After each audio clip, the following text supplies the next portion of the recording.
Good morning. How to Find the Way Forward by Brian Taylor, edited from Becoming Human, Core Teachings of Jesus. It is in Jesus' example that we step closest to the sacred, not by trying to rise above our humanity, but rather by embracing who we are and finding God in life as we live in it now. Jesus' teachings appear so basic. Become simple, help the poor, wake up, be yourself, and then life happens.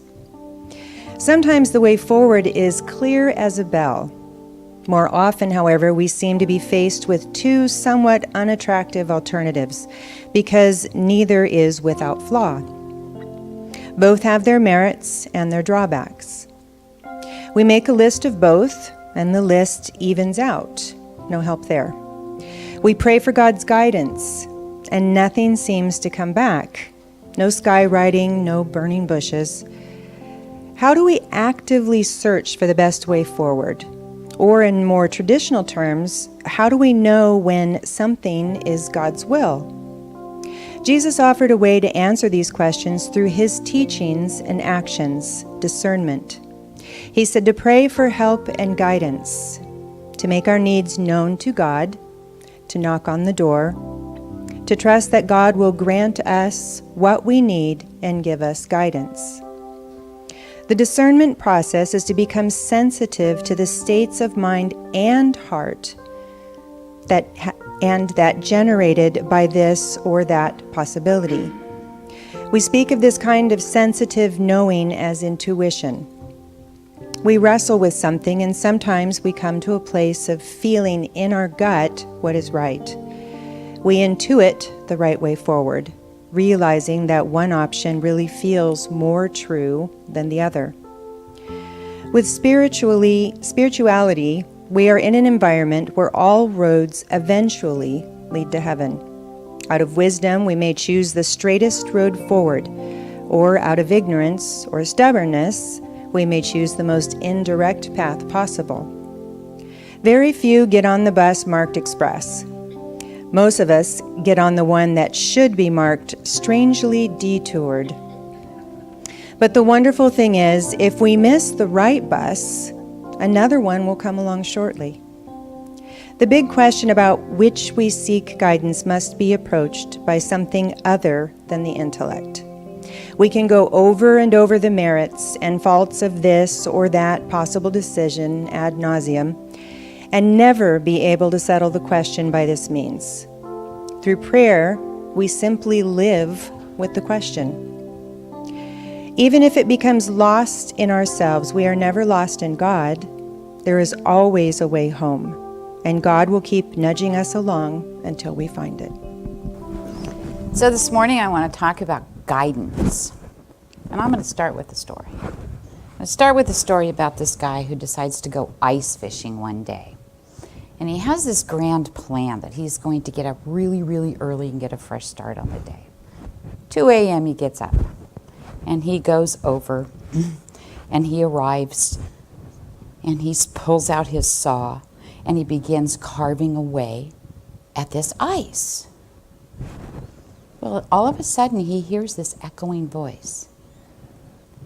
There's no fish under there. So he looks around, it kind of freaked him out for a second, and he didn't see anybody. And he thought, okay, maybe I'm hearing things. So he waited a couple of minutes, and then he pulled his saw back out and decided that since no one was around, he was going to continue carving. A moment or two goes by, and he hears this loud voice again. There are no fish under that ice. Wow, he thought to himself, is God giving me guidance? Is that what I'm hearing? So, like most of us, he starts carving away yet again, ignoring the guidance that he thinks might be God.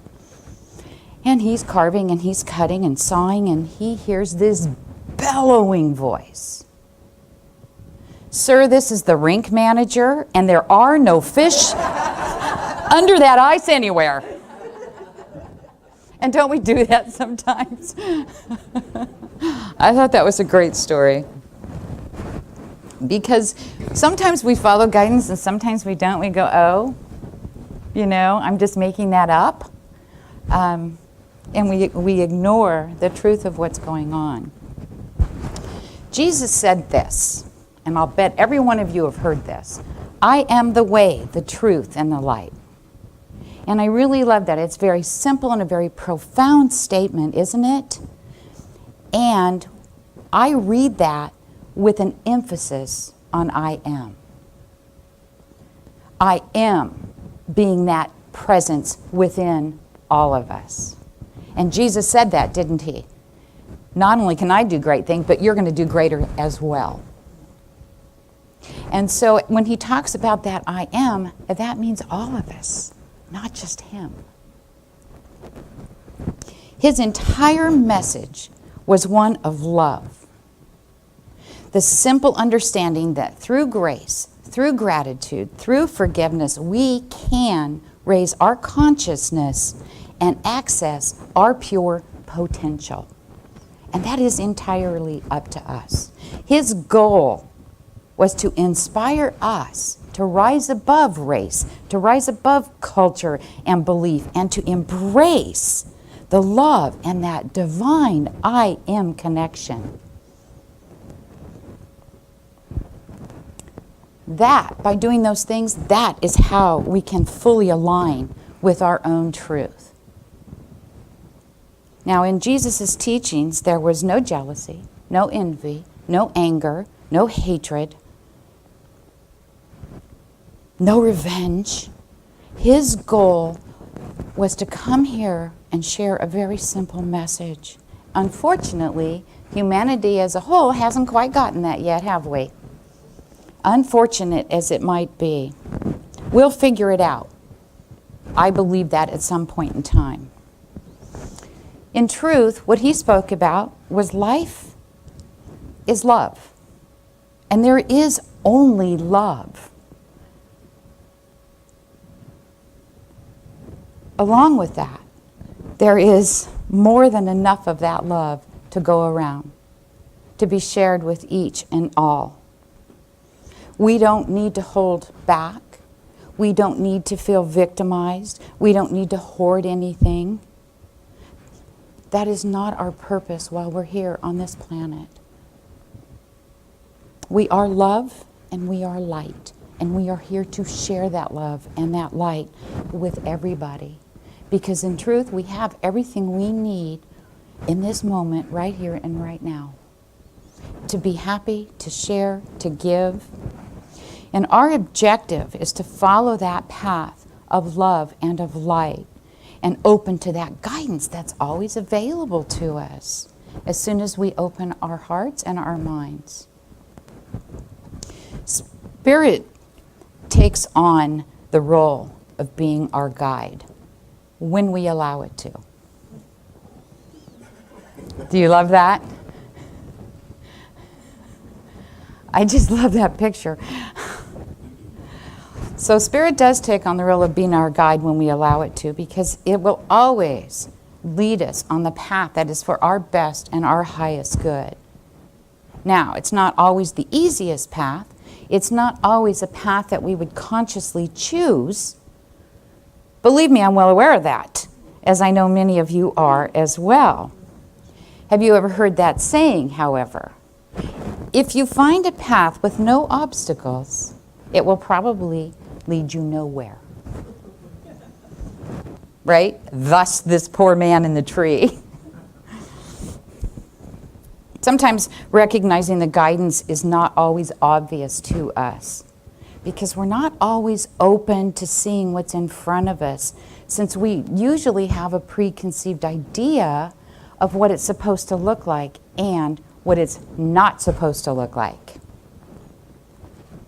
So the question then becomes, how do we discern between our own thoughts and the guidance of Spirit? And I'm really glad you asked that question, because it's an important one.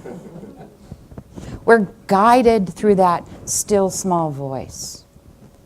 We are guided through our own principles, through our own ethics, through going deep within and communing with Spirit, however that looks for us. And as we consciously and continuously keep our connection open to the divine flow, we're going to find it very easy to discern between our thoughts, which a lot of times can feel a little bit of that dread, as opposed to Spirit's guidance, which always has an uplifting, positive feeling. If you want to check on whether or not you're following Spirit's guidance, look at your life. See the qualities within you, the ones that are growing and maturing. See if those are moving in the right direction. See if you're making decisions based on the highest good of all concerned.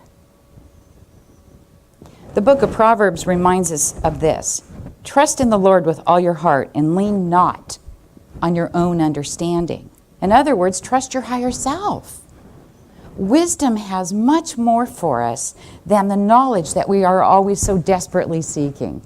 And a lot of times, we confuse those two things, the wisdom and the knowledge. Now, of course, we always have the choice whether or not we want to follow that guidance of Spirit. However, if we don't follow that guidance, what are we doing? We're resisting the help that life is putting before us. And that help is there for us to grow, to expand, to become a better human being, to become more aware of who we are and what our purpose here is. And what is our purpose? To be that love and that light that Jesus talked about. Actually, all the master teachers talked about that, about being love and sharing that with all of humanity.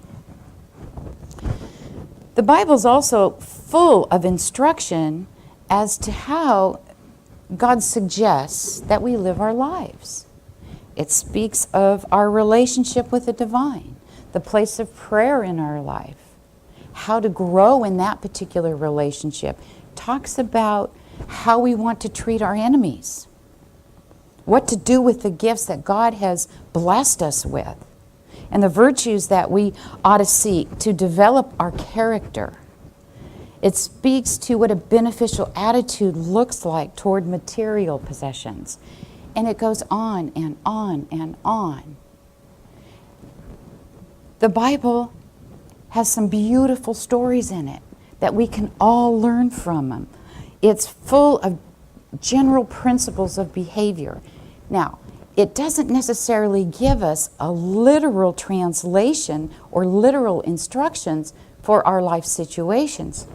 However, if you read and interpret some of those passages, those stories metaphorically, it absolutely does give us answers that we're searching for and how to make shifts and transformations in our life.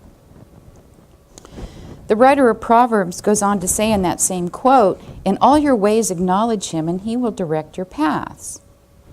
If we exercise trust, the promise is guidance. That's what that means. We aren't always in the know about exactly what's happening and how things are going to turn out and show up. That is what faith and trust is all about. The faith and the trust that life absolutely does have our back. If our motives and our goals are aligned with the highest and the best, then guidance will happen much more easily, much more effortlessly in our life. We'll be much more open to it.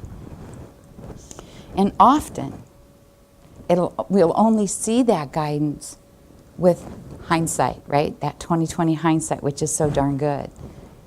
We yearn for that guidance. We yearn for a sign. We yearn for all these things. And when we look back, we can see that it was there all the time. We just missed it. Our eyes may have been closed because it wasn't what we expected to see.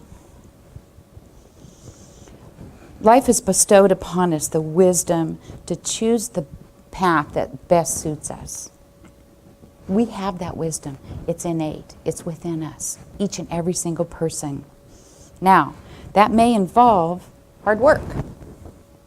might involve hard work because as we struggle with issues sometimes. We seek advice. We weigh our options. Those things are all part of the process. It's not because God doesn't like you. I promise and I swear.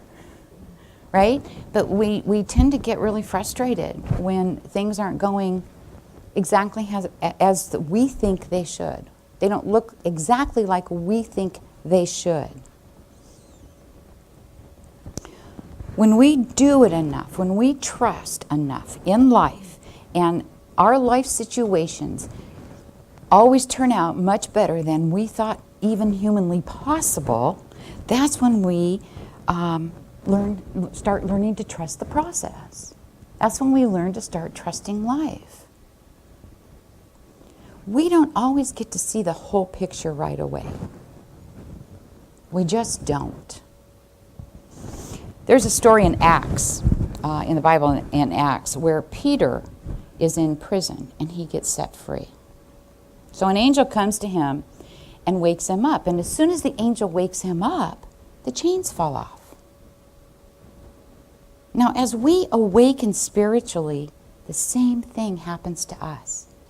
Those things that we think bind us start falling away, don't they?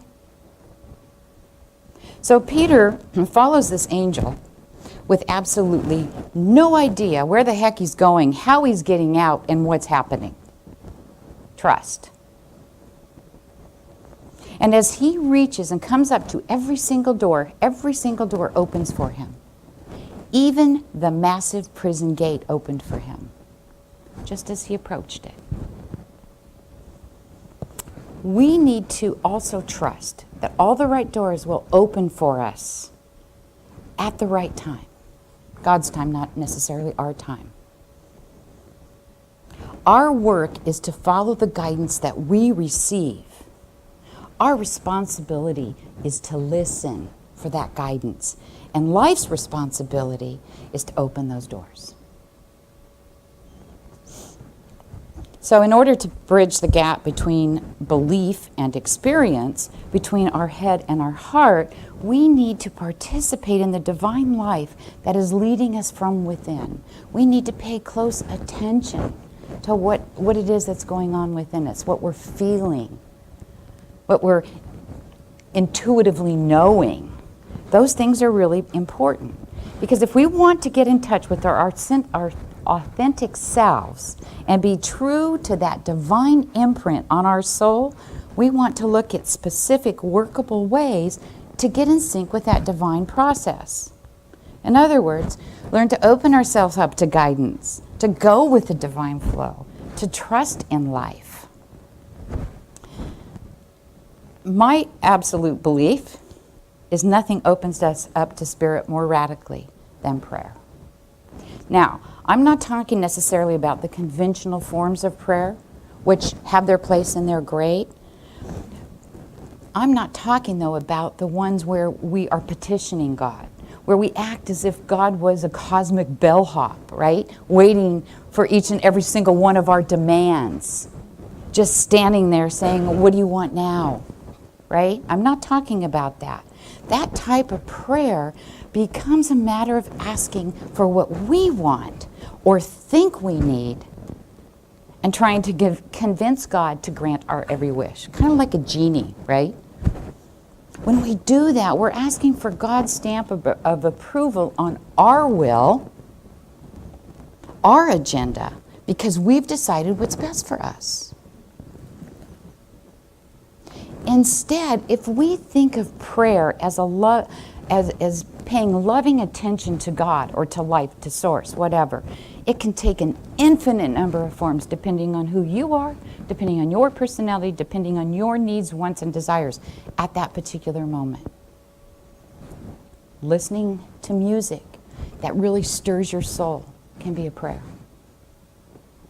Going out late at night on a full moon and watching the reflection on the water, that can be a prayer. It's connecting you with that divine, paying attention to your breath and imagining That is the breath of God. That can be a prayer. Those things all deepen our connection with our life source.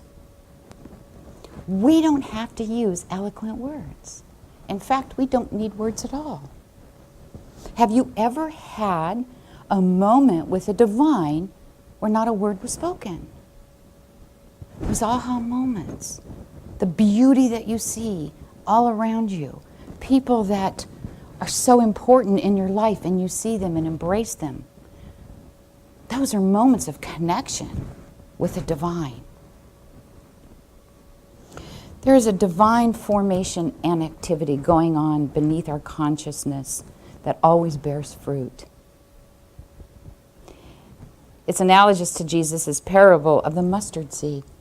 And think about that. The growth of that tiny seed into a large tree is a very slow process. It can't be rushed, and it can hardly even be seen as it's happening. It simply must be trusted. Progress in prayer and in spiritual life in general can be measured in one sense by a movement from active to passive. From effort on our part, be it a prayer or service to humanity or any kind of connection, to allowing life to work with us. Non-resistance. When the outward concerns of life seem to be so overwhelming, please remind yourself there's so much more to life than that particular situation, than that circumstance. There's so much more to living and being than those things that we can see and hear, or feel and smell, or touch and possess. So much more to life than those things. Keep your connection open with Spirit. Ask for guidance and you will receive it. And remember, even if we become lost in ourselves, as Sue shared with us, we are never lost in God. There is always a way home, and God will keep nudging us along until we find it. So thank you so much for being here while I shared this truth as I understand it.